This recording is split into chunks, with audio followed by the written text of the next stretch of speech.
Assalamualaikum warahmatullahi wabarakatuh. Perkenalkan, nama saya Ika Wulandari dengan NIM 5020025 kelas 4A PGSD. Baiklah, di sini saya akan menjelaskan tentang dasar pertimbangan kurikulum 2013, kurikulum darurat, dan kurikulum paradigma baru. Yang pertama adalah kurikulum 2013. Kurikulum 2013 merupakan perangkat mata pelajaran dan program pendidikan berbasis sains yang diberikan oleh suatu lembaga penyelenggara pendidikan dengan tujuan untuk mempersiapkan lahirnya generasi emas bangsa Indonesia. Dengan sistem di mana siswa lebih aktif dalam kegiatan belajar mengajar, titik bertanya, kurikulum 2013 ini bertujuan untuk mendorong siswa agar lebih baik dalam melakukan observasi, bertanya, bernalar, dan mempresentasikannya apa yang mereka peroleh atau yang mereka ketahui setelah menerima pelajaran. Dalam kurikulum 2013 juga ada strategi pengembangan pendidikan. Salah satunya adalah penambahan jam pelajaran. Rasionalitas penambahan jam pelajaran dapat dijelaskan bahwa perubahan proses pembelajaran atau dari siswa diberitahu menjadi mencari tahu, dan proses penilaian atau dari berbasis output menjadi berbasis proses dan output. Memerlukan tambahan jam pelajaran dengan alokasi waktu per jam pelajaran. Yang kedua adalah kurikulum darurat. Kurikulum darurat adalah kurikulum yang disusun dan dilaksanakan oleh satuan pendidikan pada masa yang darurat. Oleh karena itu, semua aspek yang berkenaan dengan perencanaan pembelajaran, kegiatan pembelajaran, dan penilaian hasil belajar disesuaikan dengan kondisi darurat yang terdapat dan dirasakan oleh setiap satuan pendidikan madrasah. Mempertimbangkan kondisi darurat setiap daerah dan madrasah berbeda, maka implementasi kurikulum darurat setiap satuan pendidikan bisa berbeda-beda sesuai dengan kondisi dan kebutuhannya masing-masing. Pada masa darurat, seluruh siswa harus tetap mendapatkan layanan pendidikan dan pembelajaran dari madrasah. Kegiatan pembelajaran tidak hanya mengandalkan tatap muka antara guru dengan siswa, tetapi siswa dapat melakukan belajar dari rumah dengan bimbingan atau pemantauan oleh guru dan orang tua. Kurikulum darurat hanya ditetapkan pada masa darurat. Bila kondisi sudah normal, maka kegiatan pembelajaran harus kembali dilaksanakan secara normal seperti biasanya. Yang ketiga adalah kurikulum paradigma baru. Kurikulum paradigma baru adalah kurikulum yang menyempurnakan pendidikan saat ini dengan lebih meningkatkan mutu proses dan hasil belajar peserta didik, dengan bermuara pada pencapaian 6 dimensi profil pelajar Pancasila, yakni beriman bertakwa kepada Tuhan Yang Maha Esa, berakhlak mulia, berkebinekaan global, bergotong royong, bernalar kritis, mandiri, dan kreatif. Kurikulum paradigma baru adalah berperan sebagai penyempurna di KTSP 2013. Memberlakukan kurikulum paradigma baru tersebut adalah secara bertahap diperkenalkan melalui proses sekolah penggerak. Kemudian, pada akhirnya, kurikulum diharapkan dapat diimplementasikan secara merata dan menyeluruh setiap satuan pendidikan yang ada di Indonesia. Meskipun demikian, menurut Nadiem Makarim, wewenang untuk menerapkan kurikulum dengan paradigma baru ini secara utuh diberikan kepada masing-masing sekolah. Tidak akan bentuk pemaksaan apapun untuk sekolah segera menerapkan kurikulum baru ini, sehingga memang sekolah dapat lebih menyesuaikan diri dan mempertimbangkan kurikulum seperti apa yang akan digunakan di sekolahnya untuk mencapai tujuan pembelajaran.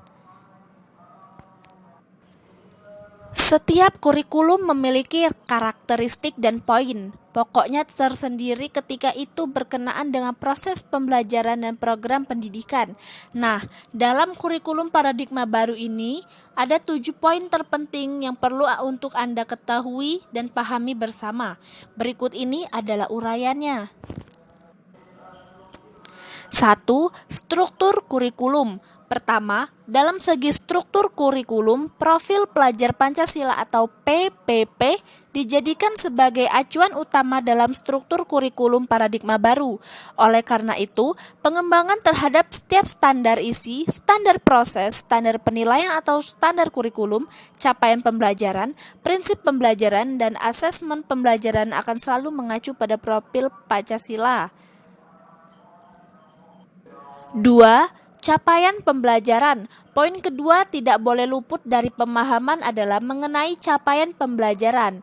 Jika dalam kurikulum KTSP 2013 biasanya digunakan istilah KI dan KD sebagai ukuran kompetensi yang perlu dicapai oleh peserta didik dalam proses pembelajaran, maka kurikulum paradigma baru ini memiliki istilah berupa capaian pembelajaran atau CP dengan capaian pembelajaran yang disusun dan disesuaikan tersebut.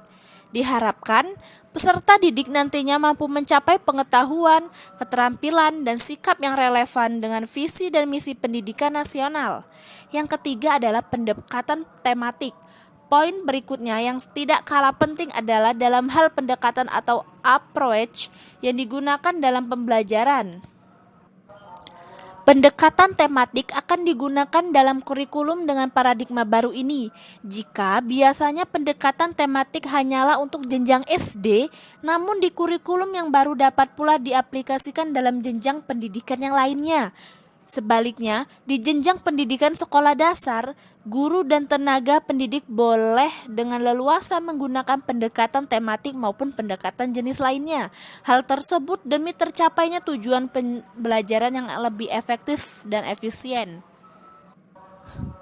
4. Jam pelajaran. Selanjutnya, dalam hal jam pelajaran, dalam kurikulum paradigma baru tidak ditetapkan jumlah jam pelajaran per minggunya seperti apa yang telah dilakukan sebelumnya pada kurikulum 2013. Akan tetapi, jumlah jam pelajaran dari kurikulum ini langsung dikumulasikan per tahunnya. Dengan sistem ini, sekolah dapat lebih mudah mengatur pelaksanaan program pembelajaran sesuai dengan kalender akademik yang berlaku. 5. Model pembelajaran kolaboratif. Poin berikutnya adalah berkaitan dengan model pembelajaran. Dalam kurikulum paradigma baru, model pembelajaran akan lebih bersifat kolaboratif. Sekolah dapat mulai berlaku asesmen lintas mata pelajaran, misalnya asesmen sumatif dalam bentuk proyek aplikatif bagi peserta didik. Yang kelima, model pembelajaran kolaboratif. Poin berikutnya adalah berkaitan dengan model pembelajaran. Dalam kurikulum paradigma baru, model pembelajaran akan lebih bersifat kolaboratif. Di sekolah dapat mulai berlaku asesmen lintas mata pelajaran, misalnya asesmen sumatif dalam bentuk proyek aplikatif bagi peserta didik.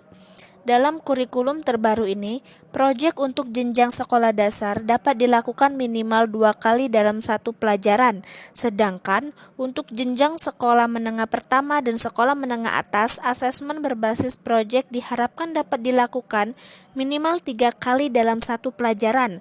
Penyelenggaraan asesmen berbasis proyek ini memiliki tujuan dalam hal penguatan profil pelajar Pancasila.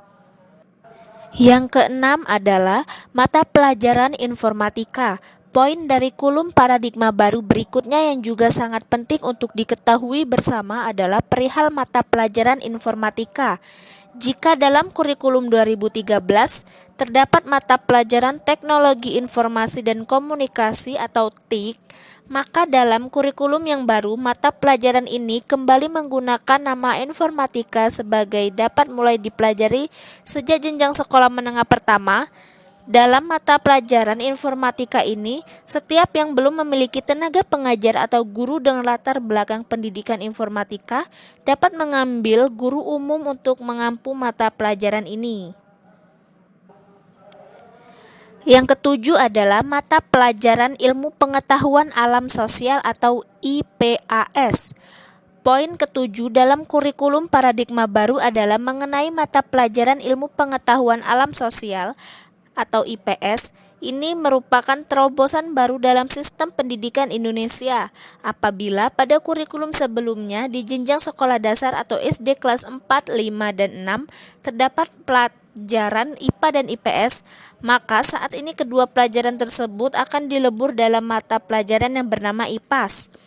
Tujuan dari penggabungan kedua mata pelajaran tersebut adalah agar siswa atau siswi dapat lebih siap untuk mengikuti pelajaran di sekolah menengah pertama yang mana IPA dan IPS terpisah secara lebih fokus. Baiklah, saya akan menjelaskan juga tentang rasiologis pengembangan kurikulum 2013, darurat dan kurikulum paradigma baru. Yang pertama adalah rasiologis pengembangan kurikulum 2013. Pengembangan kurikulum 2013 merupakan langkah lanjutan mengenai kurikulum berbasis kompetensi yang telah dirintis pada tahun 2004 dan KTSP 2006, yang mencakup kompetensi sikap, pengetahuan, dan keterampilan secara terpadu. Yang kedua, rasiologis pengembangan kurikulum darurat.